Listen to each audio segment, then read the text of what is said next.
Hello, I am Raghav. Have you ever observed that whenever you bring some new gadget or some new smartphone in your house, the kids in your house and especially the younger kids are so excited and they want to learn it. They try different things and they are actually learn to handle everything on that gadget or a smartphone, and if you train them they get it very quickly and they are able to use that gadget or a smartphone very efficiently.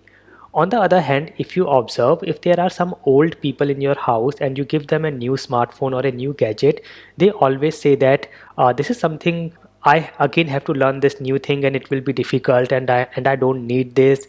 And if they actually have to learn that, they will take a longer time, much longer time than a kid takes to learn the same thing. Now, do you think there is difference in the intelligence or the mind power?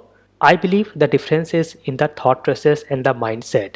A child is always eager to learn new things and he's not bothered whether he will pass or fail. He just wants to try new things and he's excited. I believe that if we can bring back that child within us and then take on these new challenges and new things, we can get and achieve great things done.